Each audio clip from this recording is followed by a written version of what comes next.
గొప్పది. అందరూ ఖచ్చితంగా వినాల్సిన పాఠం ఇది. విన్నవారు కూడా దయచేసి మరొకసారి చాలా జాగ్రత్తగా ఈరోజు సంగతులు వినాలి. మనిషి జన్మదినం రహస్యమా? దేవుని పిల్లలారా, ఈ పాఠం వినగానే జన్మదినం రహస్యం ఏంటండి? నా బర్త్డే డేట్ నాకు తెలుసు కదా, నాది తెలుసు, మా తమ్ముడు తెలుసు, మా అక్క తెలుసు, మా అమ్మది తెలుసు, మా నాన్నది తెలుసు. మా బర్త్డే డేట్లన్నీ మాకు తెలుసు కదా, జన్మదినం ఎలా రహస్యం అవుతుంది అని చాలామంది ఈ టైటిల్ చూడగానే ఆలోచిస్తారు. జన్మదినం రహస్యమా? జన్మ రహస్యంగా జరుగుతుందా? ఇదేంటంటే అందరూ చూస్తున్నప్పుడే నేను పుట్టాను కదా, నేను పుట్టేటప్పుడు మరి మా బంధువులు ఉన్నారు, మా చుట్టాలు ఉన్నారు, తండ్రి గారు ఉన్నారు, తల్లి గారు ఉన్నారు, హాస్పిటల్లో అయితే నర్సు ఉంటుంది, డాక్టర్ ఉంటుంది, అందరూ చూస్తుండగా నేను పుట్టినప్పుడు జన్మదినం రహస్యం అని ఎందుకు పెట్టారు? అసలు జన్మ రహస్యంగా జరుగుతుందా? ఏంటి దీని వెనకాలన్న మాటలు? అసలు దేవుడు ఏం చెప్పాడు వీటి గురించి? ఇవన్నీ మనము చాలా జాగ్రత్తగా రండి ఈరోజు వాక్యంలో నుంచి చూడాలి. బైబిల్ అనగానే చాలాసార్లు సగర్వంగా చెప్తా ఉండే మేము, శాస్త్ర అతీత సంగతులు, శాస్త్రానికి అందనివి, శాస్త్రానికి ఇప్పటికీ అంతు చిక్కనివి క్రీస్తుకు పూర్వం చెప్పేసింది బైబిల్. ఇప్పటికీ బైబిల్ యొక్క గొప్పతనాన్ని ప్రపంచం గుర్తించలేకపోతుంది. కానీ దేవుడి మాటల్లో ఉన్న ఔన్నత్యం, దేవుడి మాటల్లో ఉన్న జ్ఞానం, దేవుడి మాటల్లో ఉన్న శాస్త్రానికి అందని అతీత సంగతులు క్రీస్తుకు పూర్వమే, శాస్త్రం అనే పదమే లేనప్పుడు ఏమని చెప్పేసింది బైబిల్.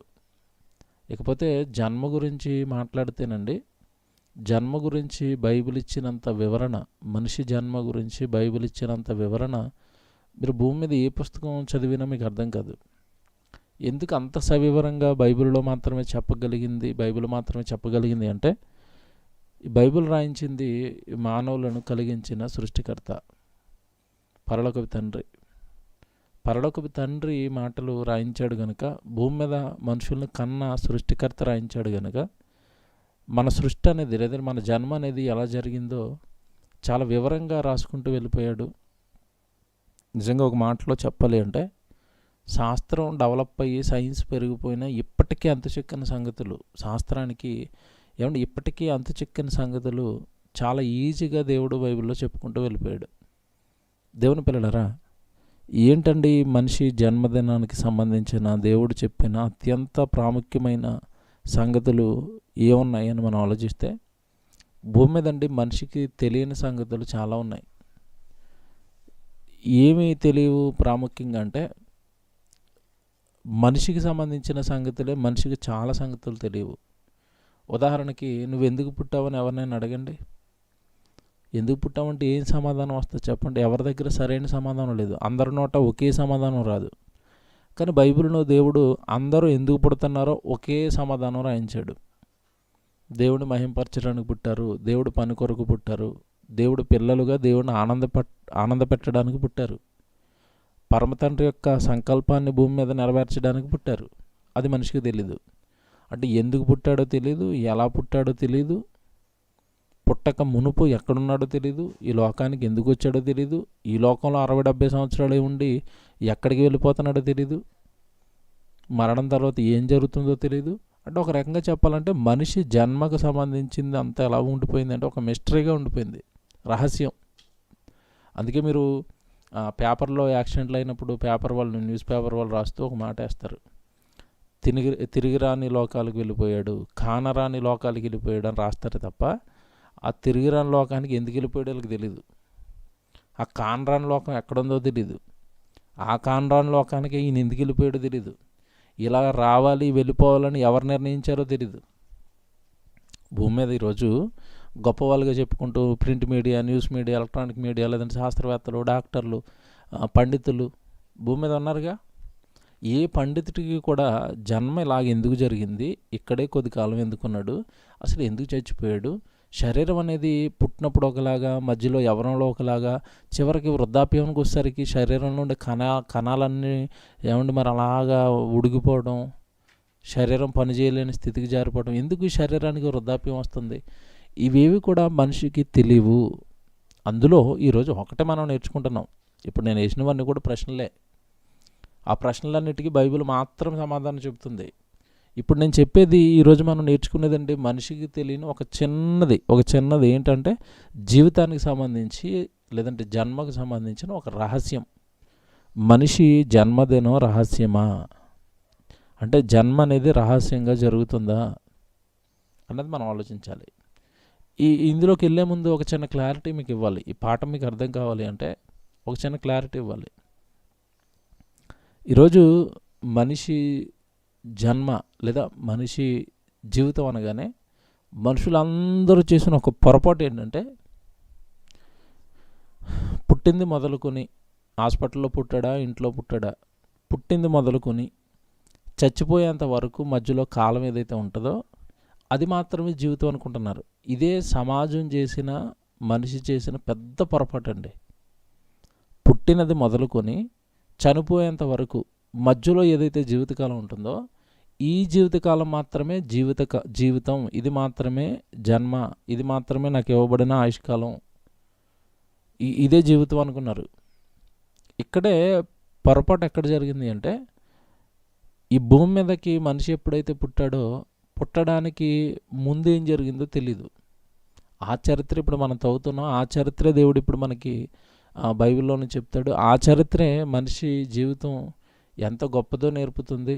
ఆ చరిత్రే మనిషి యొక్క జన్మ ఔన్నత్యాన్ని ఏమంటే కళ్ళకు కట్టినట్టుగా చూపించి నా జన్మ ఎంత గొప్పదా, నా తండ్రి ఇంతగా ఎదురు చూస్తేనే ఈ లోకానికి వచ్చానని దేవుడి యొక్క ప్రేమకండి లేదంటే దేవుడి యొక్క సంకల్పానికి ఈ వాక్యం ఈ పాఠం విన్న వాళ్ళండి చాలా దగ్గర ఈ పరలోకపు తండ్రి పైన అనుకుంటారండి.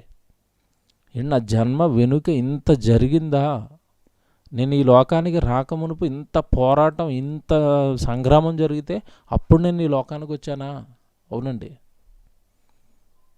చాలా దేవుడి కష్టంతో లేదంటే దేవుడి శ్రమతో దేవుడి ప్రణాళికతో మనిషి లోకానికి వచ్చాడు.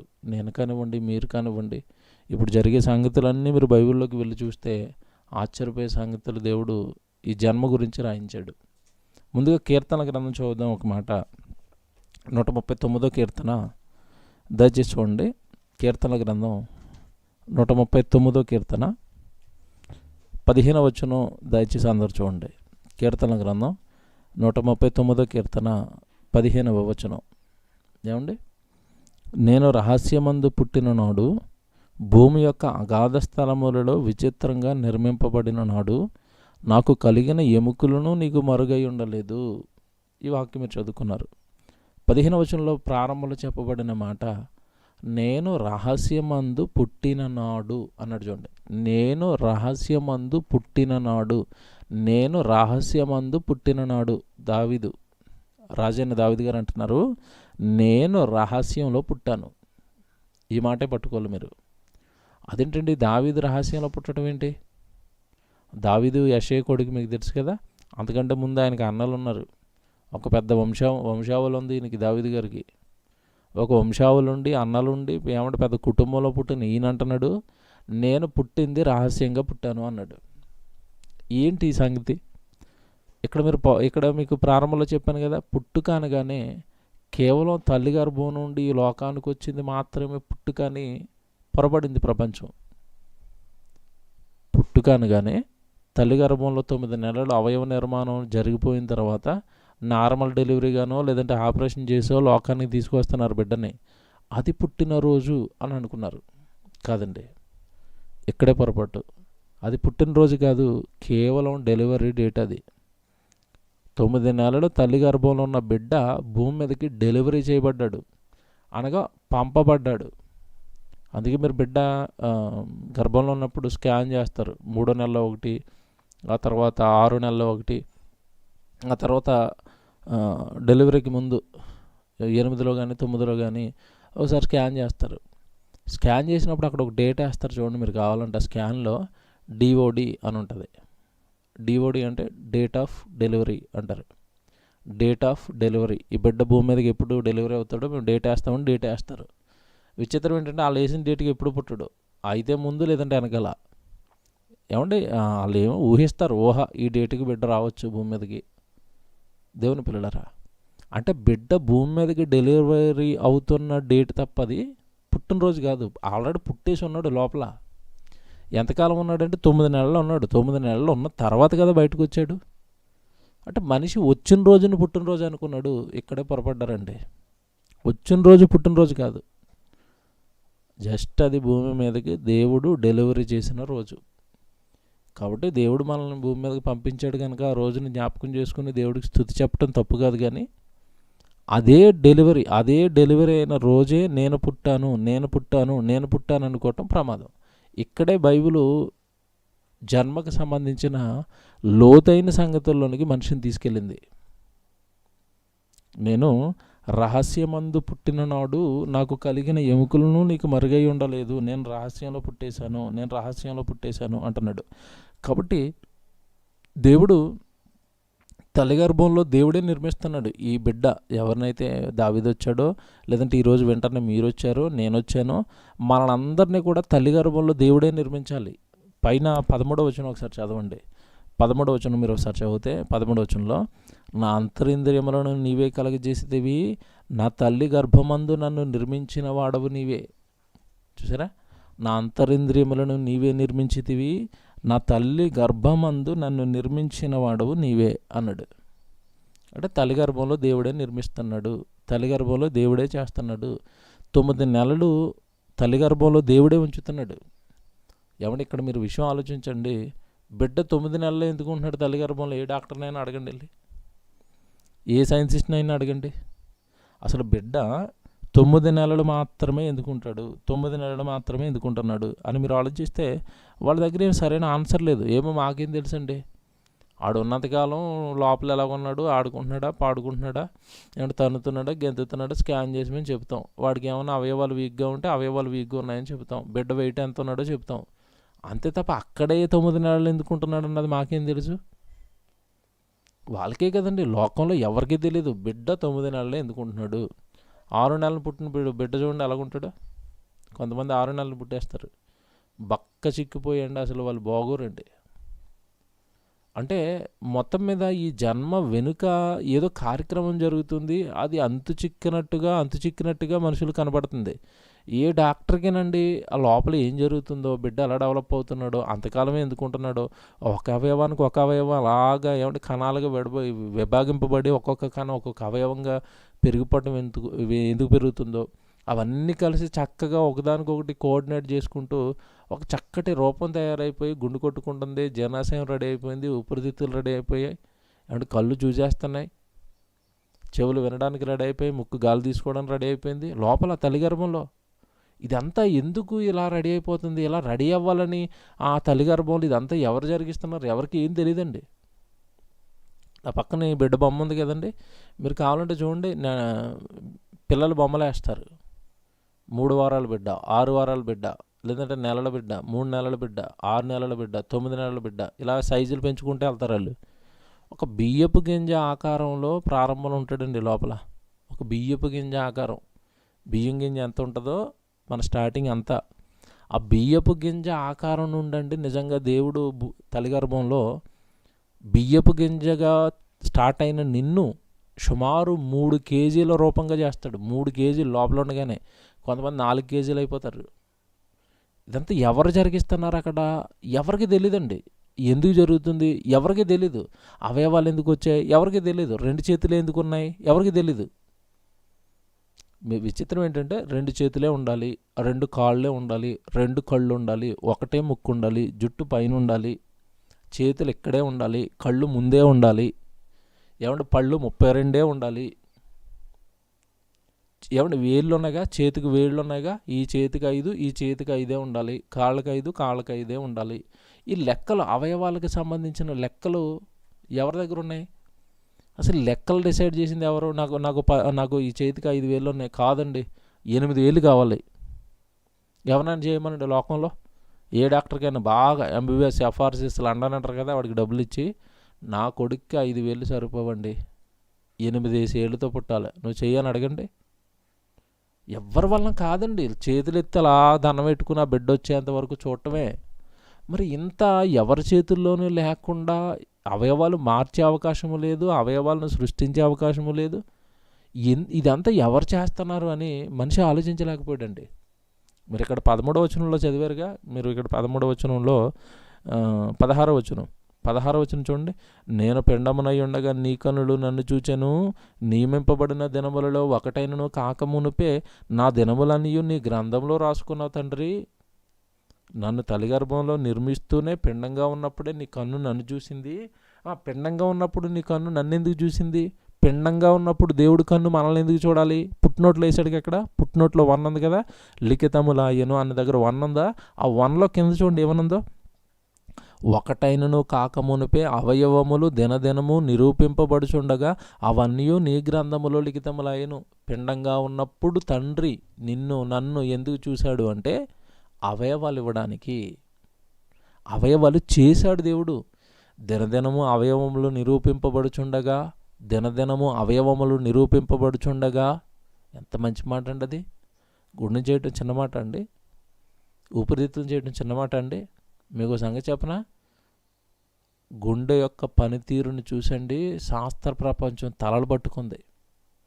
బియ్యపు గింజ ఆకారంలో ఉన్నప్పుడు అది స్టార్ట్ అవటం, కొట్టుకోవడం స్టార్ట్ అయ్యి సుమారు 60 బ్రతుకుతాడా, 70 బ్రతుకుతాడా, 80 బ్రతుకుతాడా, నాన్ స్టాప్గా రక్తాన్ని పంపు చేస్తుంది. మీకు అర్థం కావాలంటే మన ఇంట్లో ఉండే మోటార్ని మీరు కంటిన్యూ స్విచ్ ఆపకుండా 3 రోజులు తిప్పండి. మీ ఇంట్లో వాటర్ ఎక్కించినాక, పైన వాటర్ ఎక్కించినాక మోటార్ వేసుకున్నారు కదా, 3 రోజులు స్విచ్ ఆపకుండా ఎక్కించండి. బ్రాండెడ్ మోటార్ అయితే 3 రోజులకు పొగలు వచ్చి కక్కుని పేలిపోద్ది అక్కడ. అదే మీ కోటిని సైనా మార్కెట్లోంచి తెచ్చుకున్నారనుకోండి, మోటారు ఒక్కరోజు తిరిగిందంటే చాలు, నా వల్ల కాదంటది. మరి మన గుండె ఏంటి? పుట్టిన నాట నుండండి రక్తాన్ని పంపు చేస్తూనే ఉంది. Lub dub lub dub lub dub లాక్కుంటుంది కొడుతుంది. ఏంటిది దీని పనితీరు? తలడ పట్టుకున్నది శాస్త్ర ప్రపంచం. ఏంటండి ఆ గుండె ఏంటండి? దానికి వేసిన కవాటాలు ఏంటండి? పైపులు. దానికి వేసిన పైపులు తెలుసు కదా, హార్ట్ సర్జరీలు చేసినప్పుడు ఆశ్చర్యపోతారు వాళ్ళు. దానికి వేసిన పైపులు రక్తం వెళ్ళడానికి. ఎవరు వేసారా పైపులు? ఎవరు పెట్టారు రక్తాన్ని? దాన్ని పంపు చేయమని దానికి ఎవరు చెప్పారు? దేవుని పిల్లలారా, ఇదంతా ఆశ్చర్యం కదండి. ఇదంతా తల్లి గర్భంలో నీకు జరుగుతున్నది కదా. ఇంత గొప్పగా దేవుడు మనిషిని చేసుకున్నాడు. దేవుడికండి నిజంగా ఒక గుండెని చూసండి జీవితకాలం దేవుడికి రుణపడి ఉండాలి. మన లోపల ఉన్న ఒక ఊపిరితిత్తులు. ఇప్పుడు తెలిసిందండి అవయవాల విలువ సమాజానికి. నేను చెప్పానుగా పాఠం, ఒక వ్యవస్థ మీద దేవుడు దెబ్బ కొట్టాడు, శ్వాస వ్యవస్థ, ఊపిరితిత్తులు. చిన్న పురుగు ఆ ఊపిరితిత్తుల్లోకి వెళ్ళేసరికి ఊపిరితిత్తులు అన్నీ స్ట్రక్ అయిపోతున్నాయి, గాలి తీల్చుకోవడానికి లేక చచ్చిపోతున్నారు మనుషులు. ఈ కరోనా వైరస్ అనేది ఊపిరితిత్తుల్లోకి వెళ్ళిపోతుంది, వాటిని ఇంటిని డ్యామేజ్ చేసేస్తుంది. డ్యామేజ్ చేస్తుంటే ఊపిరి తీసుకోవడానికి లేదు, ఆయాసం, ఊపిరి అందట్లేదు, చచ్చిపోతున్నారు. చూసారా, దేవుడు కట్టిన ఒక ఊపిరితిత్తుల మీద ఒక చిన్న పురుగు అటాక్ చేస్తే బ్రతకలేకపోతున్నాను, దాన్ని బాగు చేసుకోలేకపోయావు. ఇప్పుడు ఊపిరితిత్తుల మీదకి పురుగుని పంపించాడు, తర్వాత గుండె మీదకి పంపించాడు అనుకోండి, పరిస్థితి ఏంటి చెప్పండి. ఇప్పుడు మనిషి మారడండి, ఎన్ని రోగాలు వచ్చినా మారడు. మనిషి ఆలోచనలు మారవు. మనిషి నిన్న మారిపోయి దేవుడి దగ్గరికి వెళ్దామని ఉండదు, దేవుడి మాటలు విందామని ఉండదు, దేవుడు పని చేద్దామని ఉండదు. విసిగిపోతాడు దేవుడు.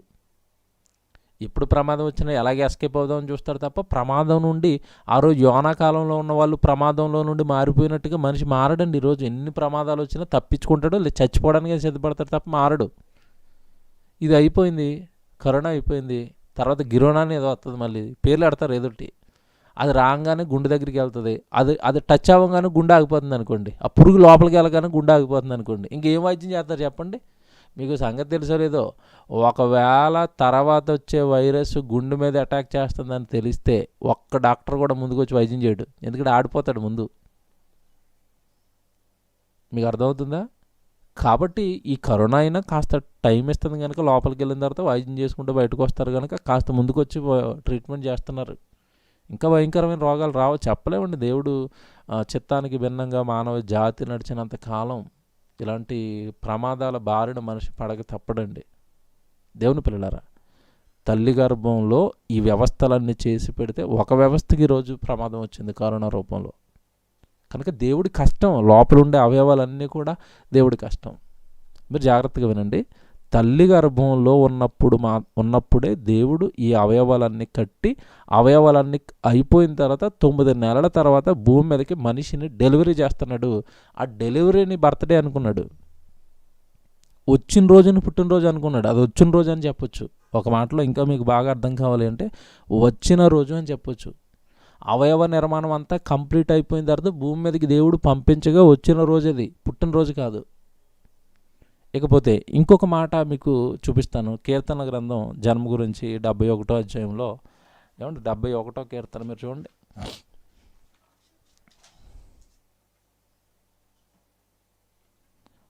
71 ఏమంటే 6వ వచనం చూడండి. 71 అండి, కీర్తన గ్రంథం 71 6వ వచనం చూడండి. 6వ వచనంలో, గర్భవాసినైనది మొదలుకొని నీవే నాకు ప్రాపకుడవై ఉంటివి, తల్లి గర్భము నుండి నన్ను ఉద్భవింపజేసిన వాడవు నీవే, నిన్ను గూర్చి నేను నిత్యము స్తుతిగానము చేసేదను, నేను అనేకులకు ఒక వింతగా ఉన్నాను, అయినను నాకు బలమైన ఆశ్రయము నీవే. ఎంత మంచి కీర్తన అండి ఇది. అసలు నేను ప్రపంచానికి ఒక వింతగా ఉన్నాను అన్నాడు. అంటే అవయవాలను చూసి, నిర్మాణం చూసి, వాటి వండర్ఫుల్ అండి. వింత అంటే వండర్. ఈరోజు పనికిమాలిన తాజ్మహల్ వండరు, చైనా ఇటుకల గోడ వండరు అన్నారు తప్ప మనిషే వండర్ అని మనిషి గుర్తించలేకపోయాడండి. ఏంటి ఊపిరితిత్తులు, ఏంటి ఆ గుండె. అయితే ఇక్కడ ఒక విషయాన్ని ఆయన జ్ఞాపకం చేస్తున్నాడు. పైన 6వ వచనంలో గర్భవాసినైనది మొదలుకొని అన్నాడు. గర్భవాసి అనగా గర్భంలో నేను నివాసం చేశాను. గర్భవాసినైనది మొదలుకొని గర్భంలో కొంతకాలం నేను నివాసం ఉన్నాను అన్నాడు. ఆ గర్భంలోనికి నివాసంలోనికి రాగానే, ఎప్పుడొచ్చామో తెలియదండి, గర్భంలోనికి రాగానే తల్లికి నెల నెల వచ్చే ఆ నెలసరి కార్యక్రమం అనేది ఆగిపోతుంది. ఆగిపోయిన 3 నెలలకు కానీ తెలియదు బిడ్డ నాలో పడ్డాడని ఆవిడకి కూడా. ఆ తల్లి గర్భంలో గర్భవాసినైనది మొదలుకొని ఆ గర్భంలోనికి మనం రాగానే ఆటోమేటిక్గా తల్లికి వచ్చే నెలసరి కార్యక్రమం ఆగిపోతుంది. 3 నెలల తర్వాత, ఏమండి నేను బిడ్డను కనబోతున్నానండి, కొన్ని సిగ్నల్స్ పెట్టాడు దేవుడు. వామిటింగ్స్ అవటం, కొంచెం నీరసంగా ఉండటం, అలసటగా ఉండటం, ఏదో కడుపు నొప్పి రావటం, ఈ సింటమ్స్ అన్నీ పట్టి వాళ్ళు ఏం చెప్పేస్తారంటే, అసలు డాక్టర్ దగ్గరికి వెళ్లకుండానే పూర్వీకులు సింటమ్స్ని బట్టి చెప్పేసేవారు పెద్దవాళ్ళు. బిడ్డను తల్లిగా పోతున్నామమ్మా, ఏం టెన్షన్ పడద్దు, అలా నలతగానే ఉంటుంది. అంతే, తల్లికి ఎగిరి గంతేస్తుందండి. అప్పుడు భర్త చెప్పుకుంటుంది, అమ్మనాలతో చెప్పుకుంటుంది, నేను తల్లిని కాబోతున్నాను. అంటే ఆ గర్భంలోనికి బిడ్డ ఎప్పుడు వచ్చాడో కూడా తల్లికి తెలీదు. నేను గర్భవాసినైనది మొదలుకొని తల్లికి తెలియదు బిడ్డ ఎప్పుడు వచ్చాడో. ఇక బాహ్య ప్రపంచానికి అసలు మోసే తల్లికే బిడ్డ ఎప్పుడు వచ్చాడో కరెక్ట్గా తెలియదు. 3 నెలల తర్వాత తెలిసింది బిడ్డ వచ్చాడు నాలోగానే. అంటే జన్మ ఎంత రహస్యంగా జరిగిపోతుందో మీరు ఆలోచించాలి.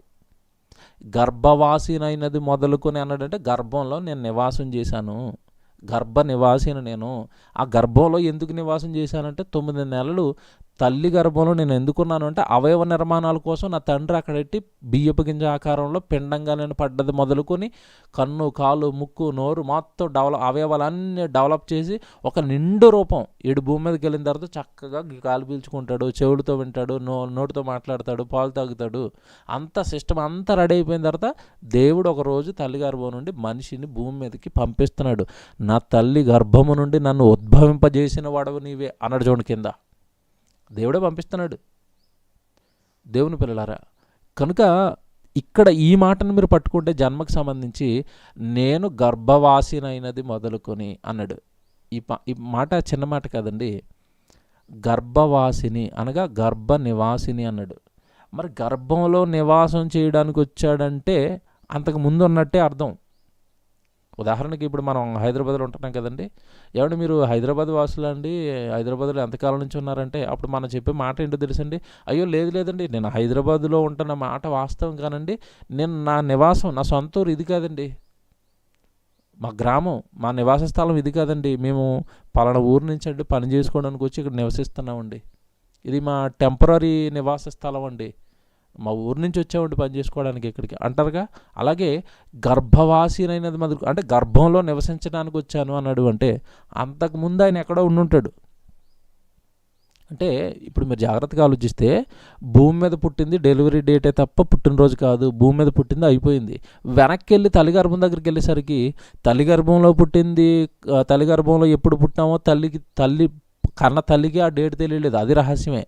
పోనీ అక్కడే పుట్టామంటే లేదు అక్కడికి గర్భంలోనికి నివాసం చేయడానికి వచ్చాము.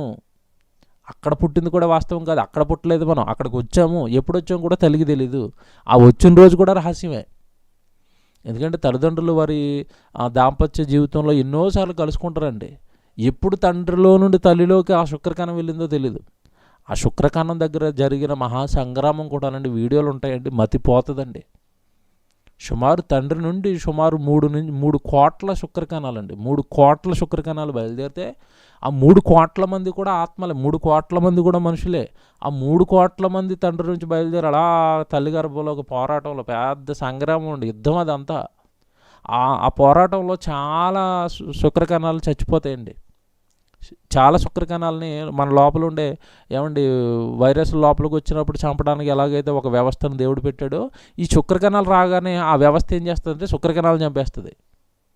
అలా చంపేగా కోట్లల్లో ప్రయాణం చేసుకుంటూ ఈదుకుంటూ పరిగెడుతూ, మీకు తెలుసు కదా శుక్రకణం తోక వెనకాల ఒక తాక ఉంటుంది, ముందు ఒక చిన్న తల ఉంటుందండి. అలాగా అది ఈదుకుంటూ ప్రయాణం అండి దాన్ని. ఆ ప్రయాణంలో మీరు నేను ఒకప్పుడు పాలు పంచుకున్నాం. తండ్రిలో నుంచి బయలుదేరేటప్పుడు అందరినీ కాదని కొట్టి దేవుడు వీడైతే కరెక్ట్ అని నన్ను గెలిపించేసారండి. నన్ను తీసుకెళ్ళి ఆ అండాన్ని తల్లి గర్భం నుంచి నెలసరిలో విడుదలైన అండాన్ని రెడీగా ఉంది అక్కడ. ఈ పోరాటంలో కోట్ల మంది బయలుదేరితే అందరినీ కొట్టేసి ఆలకాదు వీడైతేనే నమ్మకస్తుడు నన్ను తీసుకెళ్ళి ఏమండి అండంలో వేసండి పిండంగా మార్చేసి అక్కడ నాకు నిర్మాణం ఇచ్చాడు, మీకు నిర్మాణం ఇచ్చాడు. చూసారా, మీతో పాటులోనండి ఈ జీవితం సంపాదించడానికి కొన్ని కోట్ల మంది పోటీ పడ్డారు. ఈ జీవితాన్ని సంపాదించడానికి ఈ భూమి మీద మీ తల్లి గర్భం నుంచి మీరు భూమి మీదకి రావడానికి మీకు ఒక జీవితం, నాకు జీవితం కావాలి, నేను వెళ్తానని కొన్ని కోట్ల మంది బయలుదేరారు.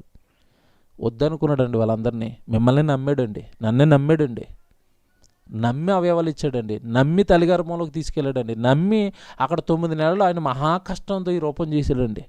ఈరోజు చాలామందికి అండి ఆయన కష్టం అర్థం కాలేదండి, ఆయన ప్రేమ అర్థం కాలేదండి, ఆయన మన మీద పెట్టుకున్న నమ్మకం అర్థం కాలేదండి.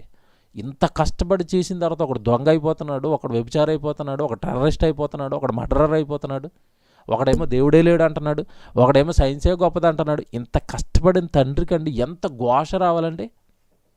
ఇంత పోరాటంలో గెలిపించి చక్కగా నిర్మాణం చేసి భూమి మీదకి పంపించారు, దేవుడే లేడు అంటున్నాడు అనుకోండి, ఎంత కడుపు మండుతుందండి. మీ పిల్లలకి మీరు చక్కటి ఇల్లు కట్టించేసిన తర్వాత, ఇల్లు కట్టి అందులో ఉండరాని ఆ ఇంట్లో పెట్టిన తర్వాత, మా నాన్న ఎవడో మాకు తెలియదు, ఇల్లు దానికి అదే వచ్చింది అంటున్నారు అనుకోండి, ఎలాగుంటుంది? ఈ బిడ్డ భూమి మీదకి రాకమునిపై విశ్వాన్ని కట్టేసండి, బిడ్డ వెళ్తాడని విశ్వాన్ని కట్టిన బిడ్డను అందులో పెట్టుకుంటున్నాడు. వచ్చిన తర్వాత సృష్టి దానికి అదే వచ్చింది అంటున్నాడు, నేనుగా పుట్టేసాను అంటున్నాడు, అవయవాలు దానికి అదే తయారైపోతాయి అంటున్నాడు. చూసారండి, పిచ్చి కదండి మనుషులందరికీ ఇదంతా. దేవుడు అర్థం కాక పిచ్చోళ్ళు కదండి వీళ్ళంతా. నువ్వే శుక్రకణంగా కోట్ల మందిలో నువ్వే ఎందుకు గెలిచావు? నువ్వే ఎందుకు గెలిచి తల్లి గర్భంలోకి చేరావు? ఎప్పుడు ప్రారంభం అయ్యావో తెలీదు తండ్రి నుండి, ఎప్పుడు తల్లి గర్భంలో ఉన్న అండాన్ని చేరావో తెలీదు. ఇదంతా రహస్యం. మళ్ళీ గర్భవాసిని అనేది మొదలుకొని అంటే గర్భంలో నివాసం చేయడానికి వచ్చాను. ఎక్కడి నుండి వచ్చాను? తండ్రి నుండి వచ్చాను. ఒక మాట మీరు ఇర్మియా గ్రంథానికి రండి. ఇర్మియా గ్రంథంలో ఎంత బాగుంటుంది చూడండి ఈ మాట. అంటే భూమి మీదకి మనిషి రాకమునుపే ఉన్నాడు, తల్లి గర్భంలోనికి రాకమునుపే ఉన్నాడు, తల్లి గర్భంలోకి రాకమునుపే నువ్వు నాకు తెలుసు అని దేవుడు అంటున్న మాట ఆశ్చర్యాన్ని కలిగిస్తుందండి. ఇర్మియా గ్రంథం 1వ అధ్యాయము 4వ వచనం చూడండి. ఇర్మియా గ్రంథం 1వ అధ్యాయము 4వ వచనం అండి. ఇర్మియా గ్రంథం 1వ అధ్యాయం 4వ వచనం, యెహోవా వాక్కు నాకు ప్రత్యక్షమయ్యేలాగు సెలవిచ్చాను, గర్భములో నేను నిన్ను రూపింపక మునుపే నిన్నెరిగి తిని. అండర్లైన్ చేసుకోండి. గర్భములో నేను నిన్ను రూపింపక మునుపు ఎరిగి తిని. తల్లి గర్భంలోకి నువ్వు రాక మునుపు ఎరిగి తిని.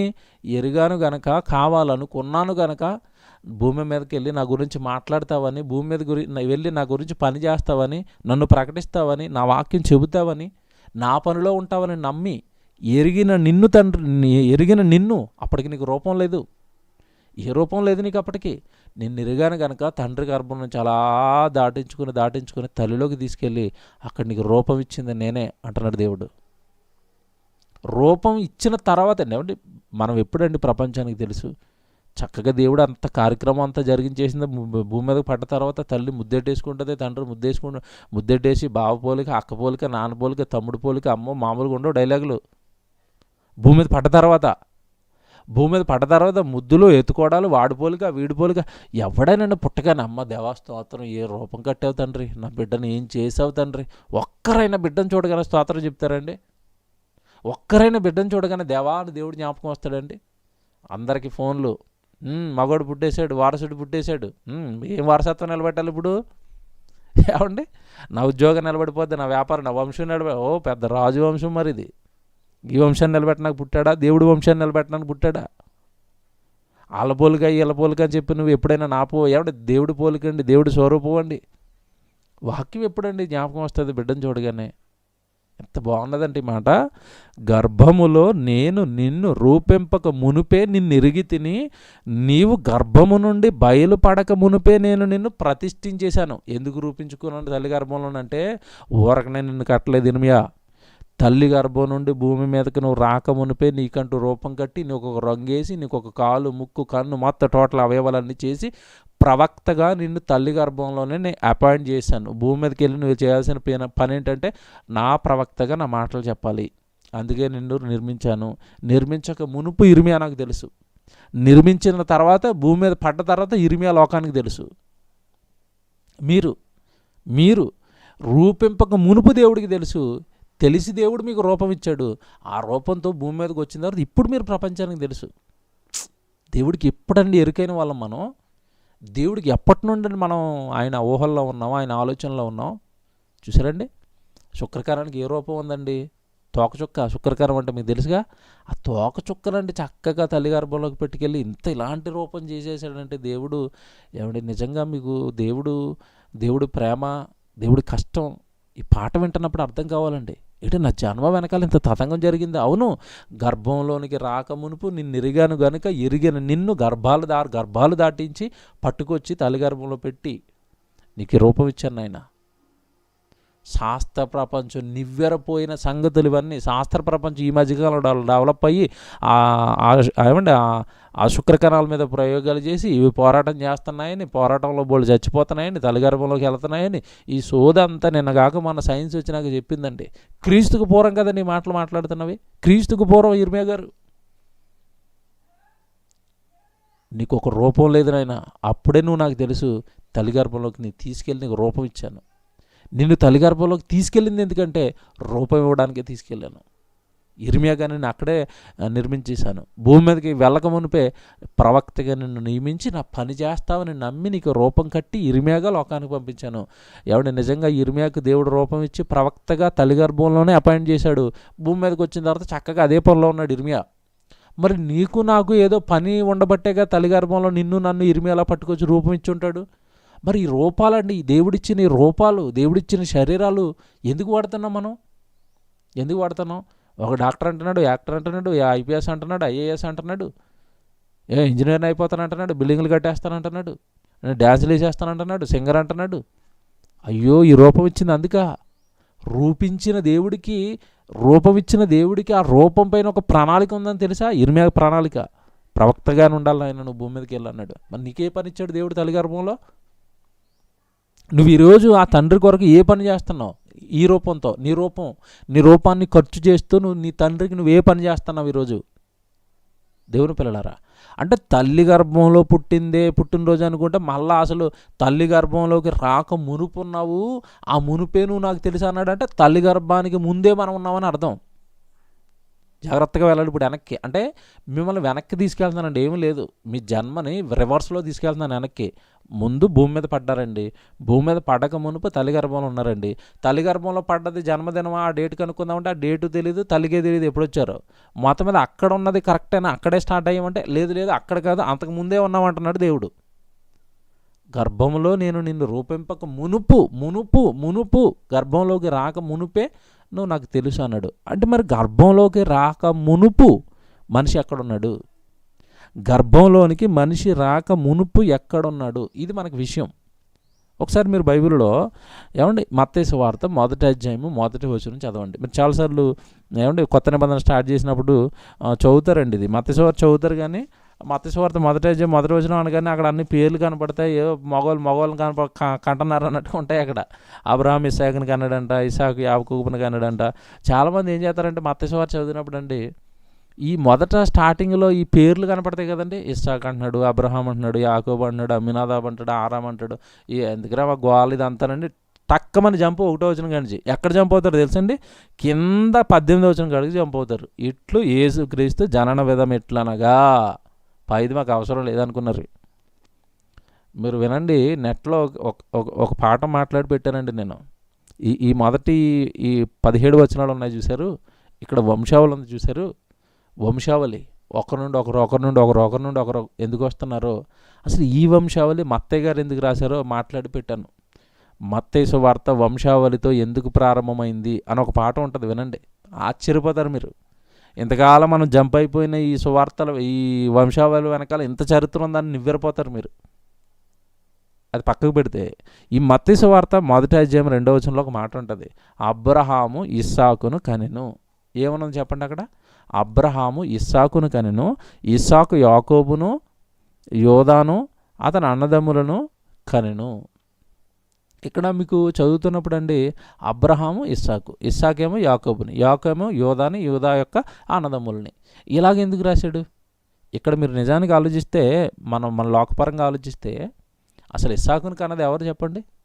షారమ్మ కన్నది కదా. ఇస్సాకుని ఎవరికి అన్నారంటే షారమ్మ అని చెప్తుంది. మిమ్మల్ని ఎవరికి అన్నారంటే మనం కూడా ఏం చెప్తాం ఆన్సర్? మా తల్లిగారండి, చాలా కష్టపడిపోయిందండి 9 నెలల్లో అంటాగా. ఇప్పుడు విషయం ఏంటంటే, శాస్త్ర ప్రపంచం ఈ మధ్యకాలంలో నువ్వు ఆడపిల్లనే కంటున్నావు, ఆడపిల్లనే కంటున్నావు అని ఈ దుర్మార్గులు మగపిల్లలు పిచ్చున్న వాళ్ళు అందరూ ఆడపిల్లని కన్నా భార్యను చితకొట్టేస్తున్నారు. వీళ్ళు నువ్వు కన్నావు అని కొట్టేసిన వాళ్ళు ఉన్నారు, చంపేసిన వాళ్ళు ఉన్నారు. ఇక శాస్త్రం ఈ మధ్యకాలంలో ఏం చెప్పింది ఉంటారు, దుర్మార్గుడా, ఆడపిల్లని కన్నది ఆమె కాదు, నువ్వే కన్నావు, కారకుడు నువ్వే, నీలో నుండి వెళ్ళింది ఆడపిల్ల, ఆవిడ జస్ట్ మోసింది, అందుకే ఆవిడెందుకు కొడుతున్నారు అని ఈ మధ్యకాలంలో సైన్స్ చెప్పింది. ఈ విషయం ఏంటంటే ఇప్పటికే కొంతమంది డాక్టర్లకి ఈ విషయం తెలీదు. ఇంత నాలెడ్జ్ కొద్దిమందికే ఉందండి, కొద్దిమంది రీసెర్చ్ చేసిన వాళ్ళకే ఉంది. కానీ ఏమీ అవసరం లేకుండా ఈజీగా దేవుడు మనకి ఏం చెప్తున్నాడంటే, నాయన ఇస్సాకును కన్నది అబ్రహాము నుండి శుక్రకణం షారమ్మ గారిలోకి వెళితే, షారమ్మ గారిలో దేవుడు ఆ శుక్రకణానికి రూపం ఇస్తే అప్పుడు ఇస్సాకుగా బయటకు వచ్చాడు. అందుకే మీరు పిల్లల్ని జాయిన్ చేయడానికి స్కూల్కి తీసుకెళ్ళినప్పుడు అండి, మాస్టర్ ఉంటాడు అక్కడ, జాయిన్ చేసుకునే మాస్టర్ అప్లికేషన్ ఉంటుంది. అప్లికేషన్ అన్నట్లు ఏమని రాస్తారు చెప్పండి? సన్ ఆఫ్ అని ఉంటుంది. అంటే అర్థం ఏంటి చెప్పండి? ఇతన్ని కన్న తండ్రి ఎవరు అని ఉంటుంది అక్కడ. తల్లి తీసుకెళ్తే పొరపాటున తల్లి తీసుకెళ్ళింది స్కూల్కి. తల్లి తీసుకెళ్ళినప్పుడు ఎవరి పిల్లోడండి? నా పిల్లోడే. లేదండి, ఎవరి పిల్లోడండి అడుగుతాడు మాస్టర్ గారు. ఎవరి పిల్లోడు? నా పిల్లోడేనండి, నేను కన్నానండి, నా పేరు రాసుకోండి అంటే ఏమంటాడు చెప్పండి? నీ పేరు కాదమ్మా, మీ భర్త పేరు ఏంటి అంటాడు. ఎదుగురా భర్త పేరు అడుగుతున్నాను, నేనే కన్నా నా పేరు రాసుకుంటే, లేదు మా అప్లికేషన్లో సన్ ఆఫ్ అని ఉంది. ఎందుకు సన్ ఆఫ్ పెట్టారంటే, మోసింది అమాయకురాలు 9 నెలలు మోసింది ఈవిడైనా, కన్నది ఈవిడైనా, ఈ బిడ్డను తల్లి గర్భంలోనికి రావడానికి కారకుడు తండ్రి. ఆయనలో నుండి శుక్రకణం వచ్చింది. అందుకే పురుషుడు లేకుండా స్త్రీ గర్భాన్ని దాల్చలేదు. అంటే పురుషుల్లో నుండి శుక్రకణం వెళ్ళింది. ఇప్పుడు తండ్రి ఎవరు, కన్నది ఎవరంటే ఏమంటే భర్తే. అందుకే ఇక్కడ ఏం రాశాడు దేవుడు? శాస్త్రానికి బొడ్డోడని క్రీస్తుకు పూర్వం, క్రీస్తు పుట్టక మునుపు చెప్పబడుతున్న సంగతులు ఇవి. అబ్రహాము ఇస్సాకును కన్నాడు, ఇస్సాకు యాకోబును కన్నాడు, యాకోబు యోదాను అతని అన్నదమ్ములను కన్నాడు. పురుషులే కంటున్నారు, మనుషులను పురుషులే కంటున్నారు. తండ్రి గర్భంలో నుంచి పిల్లలు వస్తున్నారు, తండ్రుల గర్భాలలో నుండి పిల్లలు వస్తున్నారు. ఇది మీకు అర్థమైతే ఇప్పుడు మీకు అర్థమైపోద్ది. తల్లి గర్భంలో మనం పడ్డది మొదలు, తల్లి గర్భంలోనికి నువ్వు రాకమునిపై నేను ఎరిగి తిని దేవుడు ఎందుకు అంటున్నాడు అంటే, తల్లి గర్భంలోకి నాయన నువ్వు రాకమునుపు తండ్రిలో శుక్రకణాలుగా కోట్ల మందిలో ఒకటిగా ఉన్నావు. కోట్ల మందిలో ఒకటిగా ఉన్నావు నువ్వు. ఆ కోట్ల మందిలో ఒకటిగా ఉన్న నిన్నే ఆ మాట అండి నాకు అసలు గుండె పిండేసిందండి. నిన్నే, ఆ కోట్ల మందిలో నిన్నే కావాలనుకున్నాను ఆయన. చాలామంది ఆలస్యంగా పుడతారండి పిల్లలు. నా జన్మ కూడా అలాగే జరిగింది. సుమారు మా తల్లిదండ్రులకు వివాహం అయిన తర్వాత 18 సంవత్సరాలకు పుట్టానండి నేను. పిల్లలు లేరు. ఆ మధ్యకాలంలో పిల్లలంతా నాకు ముందు మరి వారి దాంపత్య జీవితంలో ఎన్ని శుక్రకణాలు, ఎంతమంది అండి రాలిపోయి ఎవరు నిలబడలే. చివరికి దేవుడు నన్ను నిలబెట్టాడు, రూపం ఇచ్చి భూమి మీదకి పంపించాడు. అంటే మీరు ఆలోచించండి, కోట్ల మందిలో ఒకరిని సెలెక్ట్ చేసుకున్నాడంటే జన్మ ఎంత గొప్పదండి. ఈ విషయం తెలియక అమ్మ తిడితే చచ్చిపోవటం, నాన్న తిడితే చచ్చిపోవటం, మార్కులు తక్కువ వస్తే చచ్చిపోవటం, సెల్ఫీలు తీసుకోవడానికి ట్రైన్ పక్కన ట్రైన్ గుద్దే చచ్చిపోవటం, ఈ దుర్మార్గులండి. వీళ్ళకి ఏమీ అర్థం కాలేదండి జన్మ, వీళ్ళకి ఏమీ అర్థం కాలేదండి జన్మ విలువ, వీళ్ళకి ఏమీ అర్థం కాలేదండి పరమ తండ్రి ఎంత కష్టపడ్డాడని జన్మ వెనుక. మీకు సంగతి చెప్పనా, ఇప్పుడు తండ్రి గర్భం నుంచి తల్లి గర్భంలోకి శుక్రకణంగా మీరు రావాలండి. ఏమంటే మీరు రాకమునిపోయి మీ నాన్నగారు ఏ పాము గారిసో తాగేసో ట్రైన్ కింద చచ్చిపోయాడు అనుకోండి, మీరు వస్తారా? మీరు బాగా ఆలోచించండి నేను చెప్పేది. నేను రావాలి అంటేనండి మా నాన్నగారికి వివాహం అయ్యేంత వరకు దేవుడు, మా నాన్నగారు దేవుడిని నమ్మినా నమ్మకపోయినా తాగుబోతైనా తిరుగుబోతైనా నేను రావాలి కనుకండి నోరు మూసుకుని ఏమంటే ఎన్ని పాపాలు చేస్తున్నా కళ్ళతో అలా చూస్తూ భరిస్తూ ఏమంటే క్షమించుకుంటూ మా నాన్నని నిలబెట్టకపోతే నేను రాను. ఇప్పుడు మీరు ఇంకా బాగా ఆలోచించండి, మా పూర్వీకులంతా దేవుడిని నమ్మలేదండి. వాళ్ళు దేవుడిని నమ్మలేదు కదా అని కోపం వచ్చి వాళ్ళని లేపేస్తే ఏమంటే దేవుడిని నమ్మడానికి ఈరోజు నేను వచ్చేవాడిని కాదండి. మా తాతగారు నమ్మలేదు, మా ముత్తాతగారు నమ్మలేదు, వాళ్ళు ఎవరు నమ్మలేదు. అయినా సరే ఈరోజు మనం వస్తామని మీ గురించి మీ బ్యాక్ వెళ్తానండి, మీలో కూడా చాలామంది దేవుడు నమ్ముండరు. అయినా సరే వాళ్ళందరిని ఎందుకు కాపాడాడు? చాలామంది ఎక్కడ అంటారండి, దేవుడు మరి నమ్మనోళ్ళని ఎందుకు ఉంచుతున్నాడండి, నమ్మనోళ్ళని ఎందుకు ఉంచుతున్నాడండి. ఎందుకు ఉంచుతున్నాడంటే వాళ్ళలో నుండి నమ్మే వాళ్ళు వస్తారు రాబోయే తరాల్లో. మీ తాత నమ్మలేదని మీ తాతనే ఇస్తాడు అనుకో, మీ తాత వెళ్ళిపోతే మీ నాన్న లేడు, మీ నాన్న వెళ్ళిపోతే నువ్వు లేవు. చూసారా, నిన్ను నిన్ను నిన్ను లాంచ్ చేయడానికి, నిన్ను దింపడానికి నువ్వు వస్తావని నీ గురించి ఎదురు చూసండి. నీకు వెనకాల ఉన్న చైన్ అంతా పాపాలు చేసినా దుర్మార్గాలు చేసినా అలా కళ్ళు మూసుకొని కొడుకు వస్తాడని ఇదిగో ఈరోజు వాక్యం ఉంటాను మిమ్మల్ని అందరి గురించి, మీ వెనకాల ఉన్న చైన్ అంతా కాపాడాడు దేవుడు. ఏమంటే చిన్న మాట అండి ఇది, చిన్న మాట. అంటే తండ్రుల గర్భాలు మిమ్మల్ని, ఎందుకంటే మీరు ఒక శుక్రకణంగా ఉన్నారుగా, మిమ్మల్ని అందరినీ తాతలో నుంచి మళ్ళీ తండ్రిలోకి పట్టుకు రావాలి, తండ్రిలో నుంచి మళ్ళీ తల్లిలోకి పట్టుకు రావాలి. ఏమంటే ఈ ప్రయాణంలో నీకు తోడుగా ఉన్నది ఎవరు? అసలు ఒకసారి బుర్రపెట్టి ఆలోచించు. తాతలో ఉన్నాను నేను ఒకప్పుడు, తాతలో నుండి తండ్రిలోకి వచ్చాను, తండ్రిలో నుంచి తల్లిలోకి వచ్చాను. ఈ ప్రయాణంలో నాకు తోడెవరు? ఈ ప్రయాణంలో నాకు సహాయం చేసింది ఎవరు? భూమి మీదకి వచ్చిన తర్వాత తల్లే దైవం, తండ్రే దైవం, తోలు తీసేయాలనిపిస్తుందండి. ఒరి నీ తల్లి తండ్రికి మునుపు చాలా కథ జరిగింది నీ జన్మ వెనకాల. ఆ కథల్లో, ఆ సంవత్సరాల కాలాల ప్రయాణంలో, కోట్ల సంవత్సరాల ప్రయాణంలో నీకు తోడుగా ఉన్నది దేవుడు. ఆ గర్భాలు నువ్వు దాటుతున్నప్పుడు శుక్రకణంగా నువ్వు రాలిపోకుండా నేల గర్భాలు దాటించి ఇప్పటి వరకు ఈ భూమి మీద నీకు ఒక జీవితం చరిత్ర నీ భూమి మీద నీకు లిఖించబడిందంటే దీని వెనక దేవుడి కష్టం, దీని వెనక దేవుడి సహాయం, దీని వెనక దేవుడు అమోఘమైన ప్రేమ. ఎంత ప్రేమ ఉంటే అన్ని కోట్ల సంవత్సరాలు నీ గురించి కష్టపడతాడు. ఎంత ప్రేమ ఉంటే అన్ని తాతల గర్భాలు దాటించి నీ కొరకు ఎదురు చూస్తాడు. దేవుడు చాలా ప్రేమమయుడండి. ప్రేమమయుడు అన్న పదానికి అర్థం తెలియదు, ఇలాంటి చెప్తున్నప్పుడు అర్థమవుతుంది ఆయన ప్రేమ ఏంటో, ఎంత ప్రేమించాడో, ఎంత పిచ్చో మనం అంటే. దేవుని పిల్లలారా, 20 సంవత్సరాలకు 30 సంవత్సరాలకు వివాహం అయిన తర్వాత బిడ్డలు పుడితే వాళ్ళనే మీరు ఎత్తేసుకుని నా బిడ్డ, నా కొడుకు, నా బంగారం, నా కొండ అంటున్నావుగా. ఇటు 20 సంవత్సరాలు నువ్వు ఆడు కలిసి ఉండేది 40 సంవత్సరాలు. ఈ 20 సంవత్సరాల బంధానికి కొండ ఏమండి ముద్దు పేర్లు. ఎంత నీకు ముద్దు వచ్చేస్తుంటే నీ గురించి కోట్ల సంవత్సరాలు ఎదురు చూశాడు ఆయన. ఎంతోమంది తండ్రుల గర్భాలు దాటించాడు. నీ మీద అంత పిచ్చి ప్రేమ ఉంటుంది దేవుడికి. ఎందుకు అన్యాయం చేస్తున్నారండి ఆయనకి? ఎందుకంటే ఆయన నమ్మరు? ఎందుకంటే ఆయన వాక్యం నేర్చుకోరు? ఎందుకంటే ఆయన పని చేయరు? ఎందుకంటే ఆయన కష్టానికి విలువ ఎవరండి? ఈరోజు కళ్ళంప నీళ్ళు వస్తాయండి. మన హార్ట్ఫుల్గా మీరు వాక్యాలు వింటే కళ్ళంప నీళ్ళు వస్తాయి. ఇటు ఇంత కష్టమన్న జన్మ వెనుక, ఇంత కష్టపడితే వచ్చానా నేను? ఎంత కష్టపడితే వచ్చాను నేను సరిగ్గా గుడికి వెళ్ళట్లేదా? ఎంత కష్టపడితే వచ్చాను నేను బైబిల్ చదవట్లేదా?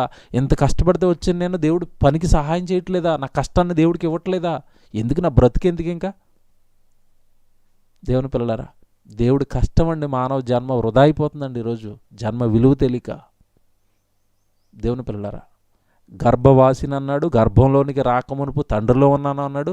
తండ్రిలో ఉన్నానన్న మాట అండి అసలు నిజంగా ఎంత గొప్పగా చెప్పాడో ఓ మాట చూపిస్తానండి. హెబ్రీయులకు రాసిన పత్రిక మీరు రండి. హెబ్రీయులకు రాసిన పత్రిక అంటే తండ్రుల గర్భం నేనే దాటించాను అని దేవుడు పలుకుతున్న మాటలు మీకు చూపిస్తాను. ఇప్పుడు నేను చెప్పిందంతా వచనంలో చూపిస్తాను. హెబ్రీయులకు రాసిన పత్రిక 7వ అధ్యాయము 9-10 వచనాలు మీరు జాగ్రత్తగా చూస్తే, హెబ్రీయులకు రాసిన పత్రిక 7వ అధ్యాయము ఏమంటే 9-10 వచనాలు మీరు జాగ్రత్తగా చదవండి. సందర్భం మీకు తెలుసు. ఇది యేసుక్రీస్తుల వారి యొక్క ఔన్నత్యాన్ని చెప్పడానికి పత్రిక అంతా దేవుడు మరి పౌలు గారితో రాయించాడు.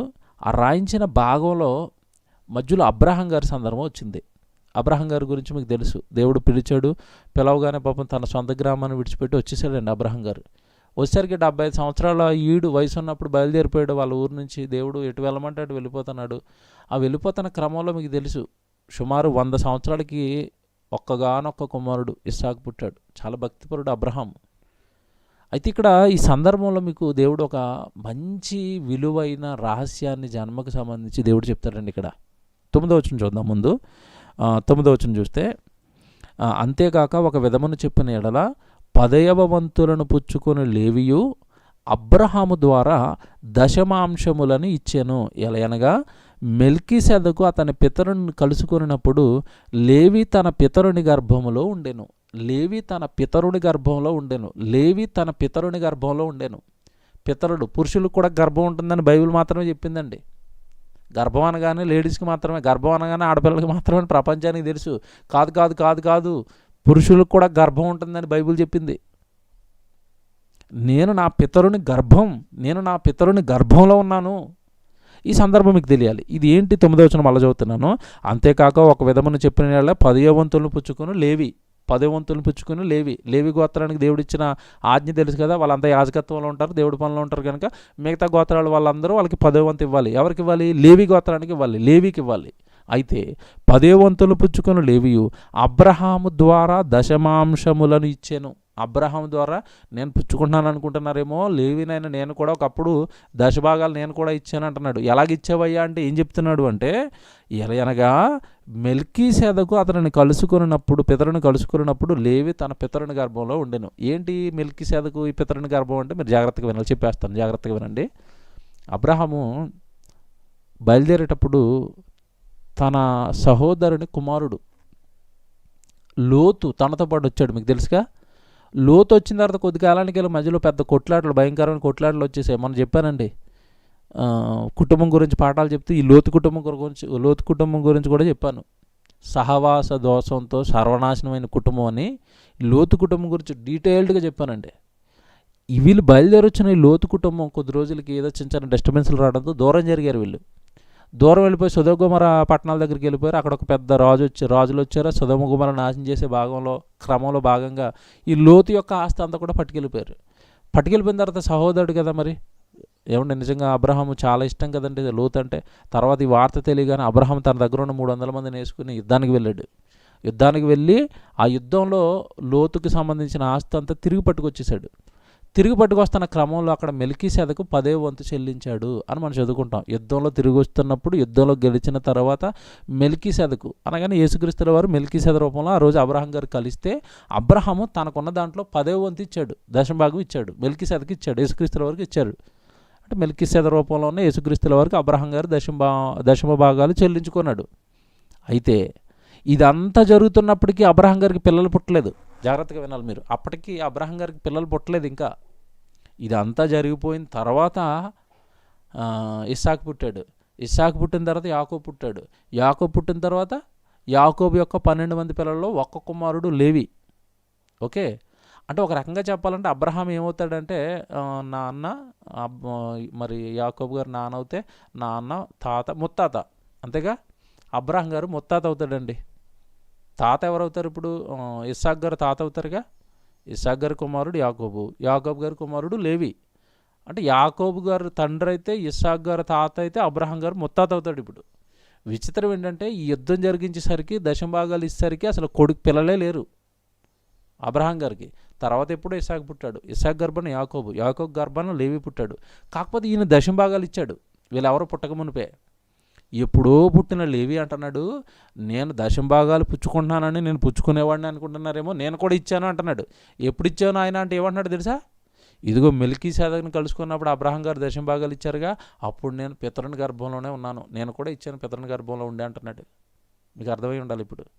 అంటే లేవి అనే ఈయన భూమి మీదకి రాకమునుపు ఎక్కడున్నాడంట? అబ్రహాం గారిలో ఉన్నాడంట, ముత్తాతలో ఉన్నాడంట. ముత్తాతలో నుంచి ఇస్సాకులోకి వచ్చి, ఇస్సాకులో నుంచి యాకోబులోకి వచ్చి, యాకోబులో నుంచి ఏమండి తల్లి గర్భంలోకి వచ్చి తల్లి గర్భం నుంచి భూమి మీద పడ్డాడు లేవి.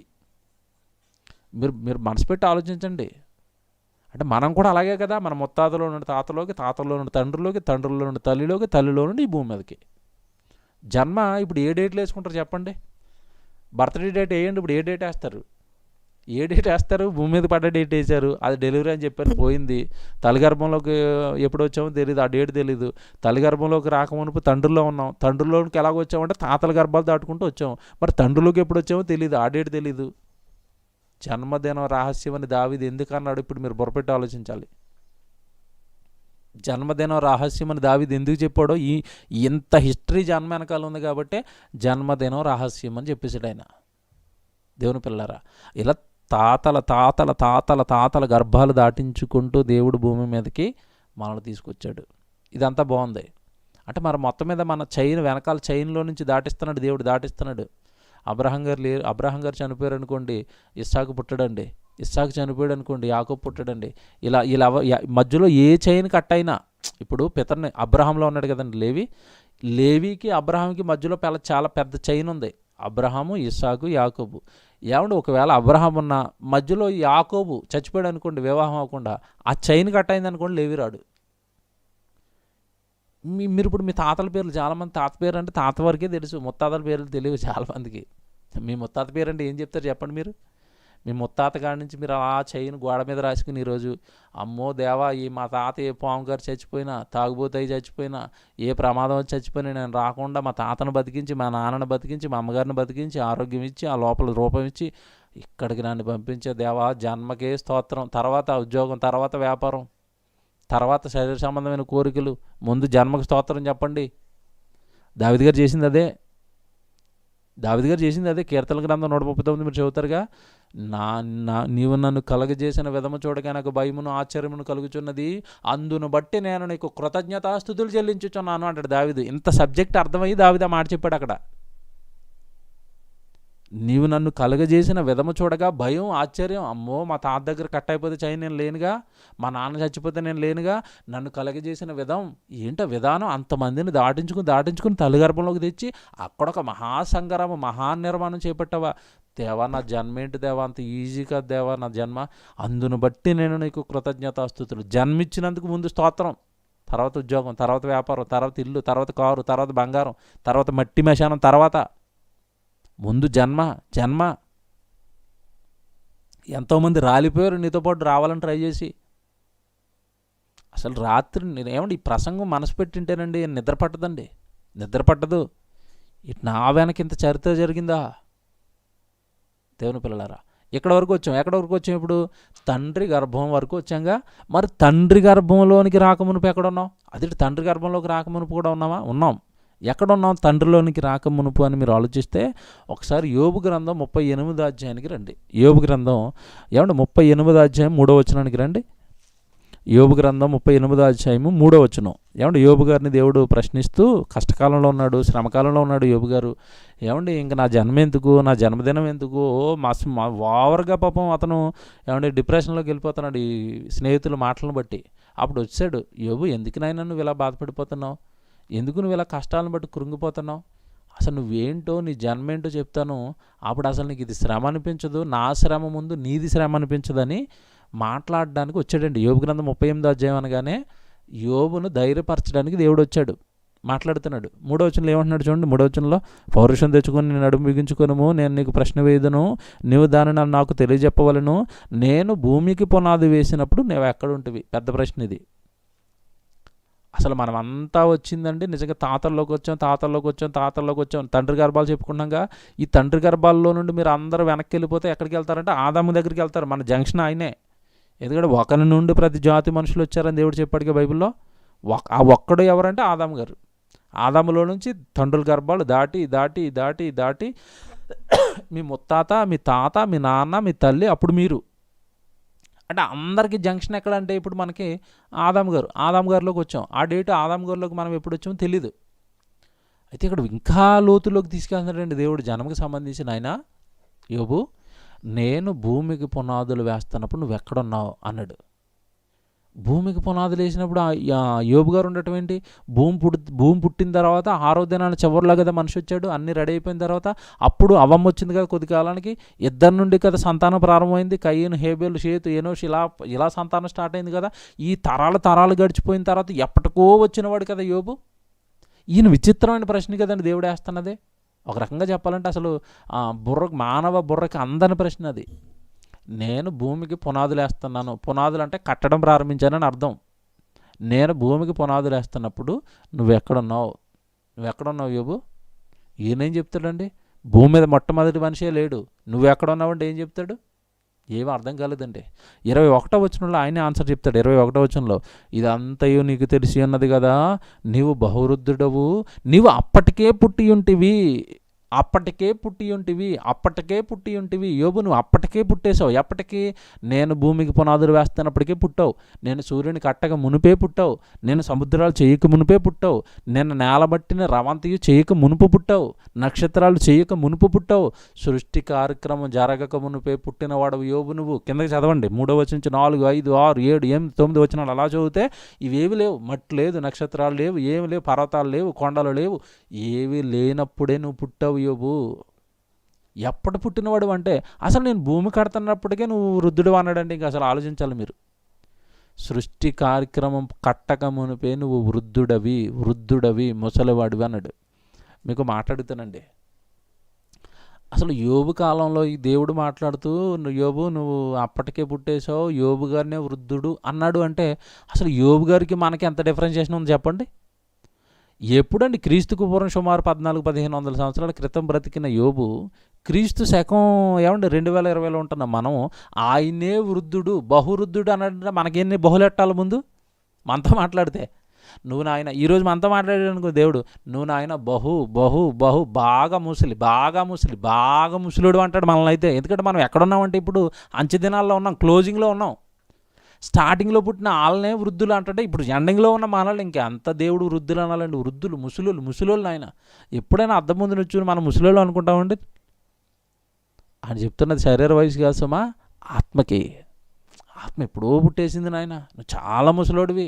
అప్పటికే పుట్టిన నిన్ను పట్టుకొచ్చి ఆదంలో పెట్టాను. ఆదాములో నుంచి అలా తండ్రుల గర్భాలు దాటించి నిన్ను ఈ లోకంలోనికి తీసుకొచ్చాను. అప్పటికే నువ్వు పుట్టి ఉంటుంది అంటే అర్థం ఏంటంటే అప్పటికే నువ్వు ఉన్నావు.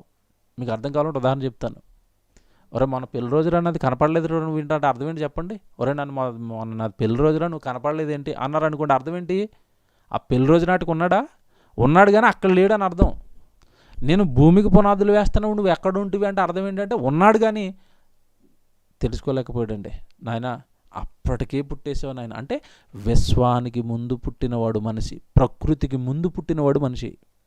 కానీ లోకానికి రాలేదు, లోకంలో పుట్టింపబడలేదు, కానీ దేవుడిలో పుట్టేశాడు. దేవుడు మనిషి కొరకే ఈ అనంత విశ్వాన్ని కట్టాడు.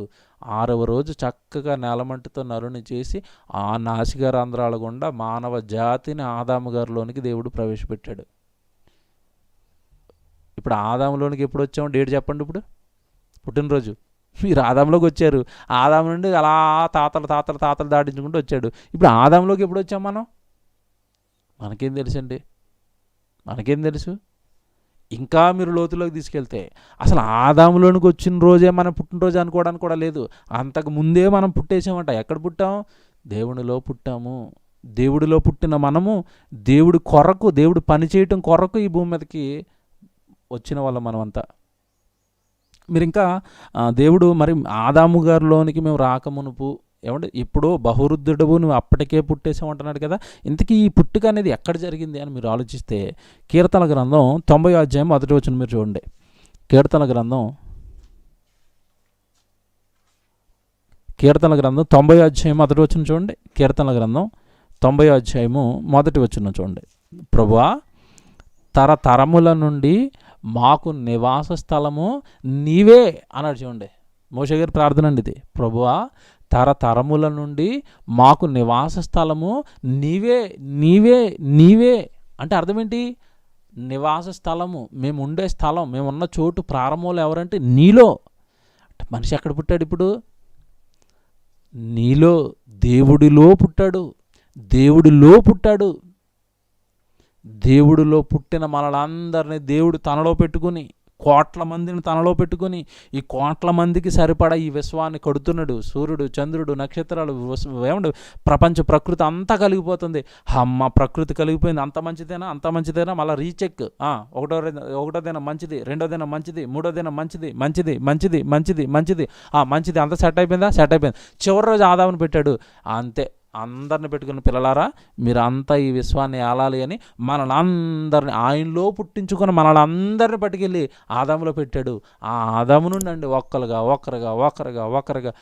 ఏమండి లోకానికి మనం వచ్చేసామండి.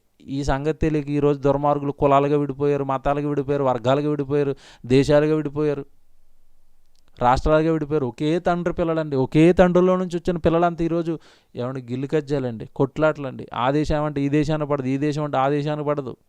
దేవుడిని నమ్మిన జనాంగం అలాగే ఉన్నారు, దేవుడిని నమ్మనోళ్ళు అలాగే ఉన్నారు, కొట్టుకు చచ్చిపోతున్నారండి. ఒకే తండ్రి పిల్లలని సంగతి తెలియక, ఒకే తండ్రి పిల్లలు, ఒకే దేవుడు. కానీ లోకానికి వచ్చిన తర్వాత దేవుళ్ళు పెరిగిపోయారు, దేవతలు పెరిగిపోయారు. చూసారా, కులాలు పెరిగిపోయి, మతాలు పెరిగిపోయాయి. ఒకే తండ్రి పిల్లడు, ఒకే కుటుంబం నుండి ప్రారంభమైన మానవ జాతిది. సైన్స్ నెమ్మదిగా వస్తుంది ఈ మధ్యకాలంలో. కోతు నుండి ఒకడన్నాడు, చేప నుండి ఒకడన్నాడు, ఇవన్నీ ఎగిరిపోయినండి ఈ మధ్యకాలంలో. బాబు గోగినండి టీవీ 9లో మాట్లాడుతున్నాడు, తెలుసుగా మీరు. మన ఈ మధ్యకాలంలో ఏమన్నా అందరికీ మైటోకాండ్రియా అనే కణం ఉంటుందండి, అది తల్లి నుండే వస్తుందండి. కాబట్టి మనిషి కోతు నుండి రాలేదండి, అందరికీ తల్లి ఒకతే అన్నాడు. విచిత్రం ఏంటంటే, వారు తల్లి నుండి పిల్లలు వచ్చారంటున్నావు, తండ్రి లేకుండా పిల్లలు ఎలాగొస్తారు? ఇది ఎంత తెంగరోళ్ళు చూడండి. సైన్స్ తెంగరోళ్ళు, శాస్త్రవేత్తలు తెంగరోళ్ళు అనడానికి ఇదే కారణం. తల్లి నుండి పిల్లలు ఎలాగొచ్చేస్తారు తండ్రి లేకుండా? అంటే ఇప్పుడు శాస్త్రం నెమ్మదిగా ఎక్కడి వరకు వచ్చిందంటే, అందరికీ తల్లి ఒకతే. ఆదికాండం 4వ అధ్యాయం దగ్గరికి వచ్చింది. ఏమండి, మీకు అర్థమయ్యే భాషలో చెప్పాలంటే, ఆదికాండం 4వ అధ్యాయం దగ్గరికి వచ్చారు. వీళ్ళు జాగ్రత్తగా 3వ అధ్యాయం దగ్గరికి, 2వ అధ్యాయం దగ్గరికి, 1వ అధ్యాయం దగ్గరికి రావాలి. తల్లి దగ్గరికి వచ్చిన ఈ ప్రపంచం తండ్రి దగ్గరికి రావాలి. తండ్రి దగ్గరికి వస్తే తల్లి తండ్రి అర్థమైతే, ఈ తల్లిని తండ్రిని కలిగించిన దేవుడి దగ్గరికి రావాలి. ఇంకా కాస్త దూరంలో ఉన్నారండి వాళ్ళు. ఆదికాండం 4వ అధ్యాయానికి వచ్చారు, 3వ అధ్యాయానికి, 2వ అధ్యాయానికి, 1వ అధ్యాయానికి రావాలి. ఎందుకంటే ఆదికాండం 4వ అధ్యాయంలో కదా, జీవం గల ప్రతివానికి తల్లి హవ్వ. 3వ అధ్యాయం, క్షమించండి, 3వ అధ్యాయంలో ఉంటుంది జీవం గల ప్రతివానికి తల్లి హవ్వ. అంటే 3వ అధ్యాయం మధ్యలో ఆ మాట. దేవుని పిల్లలారా, కనుక ఇలాగ ఈరోజు మనం ఆలోచిస్తే నెమ్మదిగా శాస్త్రం అంతా కూడానండి వస్తుంది, బైబిల్ దగ్గరికి వస్తుంది. కనుక మన జన్మ ఎక్కడ జరిగింది అంటే, ప్రభువా తరతరముల నుండి మా నివాస స్థలము నీవు దేవుడిలో పుట్టావండి. అంటే ఒక రకంగా చెప్పాలంటే మనంతా ఆత్మలమి. ఆత్మ కొద్ది కాలం ఉండడానికి దేవుడు వేసిన గుడారం ఈ శరీరం. ఈ గుడారంలో నువ్వు ఉన్నంతకాలం లోపల ఈ గుడారాన్ని దేవుడు పనికిచ్చేసి, ఏమండి నిజంగా ఇదంతా ఆలోచించినప్పుడు అండి మీకు ఇంక లోకం మీద పిచ్చే ఉండదండి. ఇంత ప్రసంగం మీరు జాగ్రత్తగా మైండ్లో పెట్టుకుంటే, లోకం కోసం బ్రతకాలని కానివ్వండి, వెండి బంగారం, ఇల్లు, కారు, ఈ పిచ్చి ఏమి ఉండదండి. అమ్మో, అంత ప్రయాణం చేసుకుంటే ఇక్కడికి వచ్చానా, ఈ పట్టుమని భూమి మీద ఉండేదేమో కళ్ళు తీర్చి చేసేలోపు ఈ కాలం అయిపోతుంది 60-70 సంవత్సరాలు. ఈ చిన్న ఆయుష్కాలం కొరకు దేవుడు ఎంత కష్టపడి, ఎన్ని గర్భాలు దాటించి, ఎన్ని శ్రమలు, ఎన్ని బాధలు, ఎన్ని ఇరుకులు, ఎన్ని ఇబ్బందులు.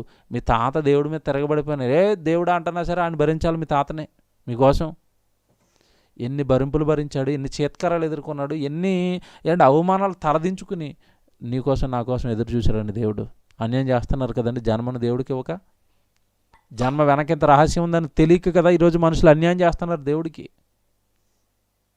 ఎఫెసీ పత్రిక 1:4 మీరు చాలాసార్లు చదువుకున్నారు. ఎఫెసీ పత్రిక 1:4-6 వచనాలు కలిసి ఉంటాయి కదా. అక్కడ రాయబడిన మాట మీ అందరికీ తెలుసు. జగత్తు పునాది వేయబడక మునుపే ప్రేమ చేత ఆయన క్రీస్తులో మనలను ఏర్పరుచుకొనెను అని ఉంటుంది. జగత్తు పునాది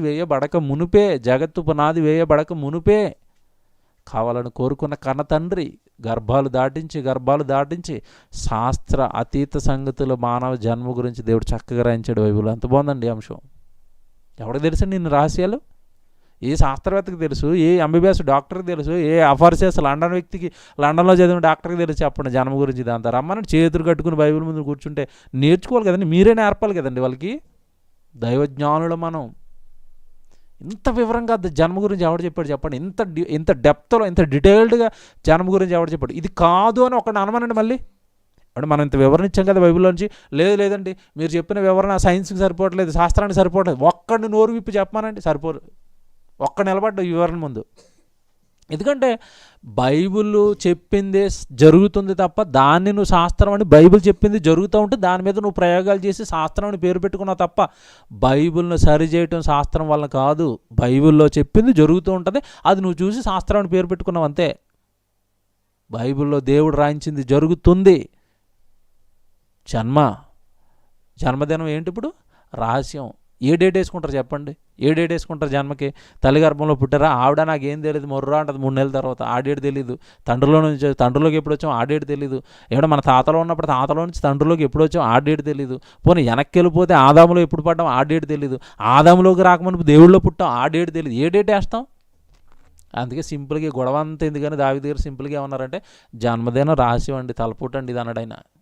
ఏమంటే మీకు అర్థం ఉండాలి. ఇప్పుడు జన్మదినం రహస్యం అండి, పెద్ద తలపుట్టు అండి, అది మనకు అర్థం కాదండి అన్నాడు. ఎందుకంటే నువ్వు లోకానికి వచ్చిన తర్వాత భూమి, సూర్యుడు, చంద్రుడు ఇవన్నీ తిరగడాన్ని బట్టి కదా నీకు కాలం ఏర్పడింది, టైం ఏర్పడింది, డేట్ ఏర్పడింది.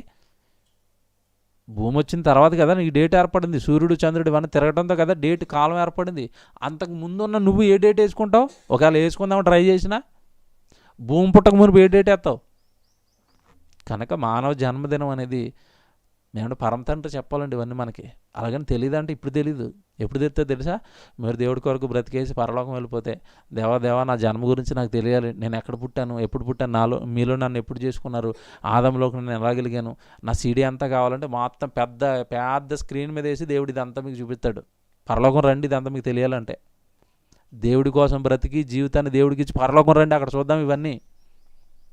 ఎందుకంటే మట్టి మెదడికి చెప్పినా నీకు మట్టి మెదడికి ఒకవేళ డేట్ చెప్పినా దేవుడు నీ మట్టి మెదడికి ఎక్కడి వరకు అంతుందంటే భూకాలం అనేవి తెలుసు నీకు. అంతకు ముందున్నావు నువ్వు, ఆ కాలం ఈ భూమి మీద ఉన్న నీకు ఎలా తెలుస్తుంది? నీకు అర్థం కాదు చెప్పినా. కనుక నాయన అది నీ వల్ల అవదరా, ఒకవేళ కావాలనుకుంటే అక్కడికి వచ్చి చెప్తాను అంటున్నాడు. పరలోకం వచ్చేయండి అక్కడ చూద్దాం ఇవన్నీ. ఓకే, ప్రార్థన చేసుకుందాం.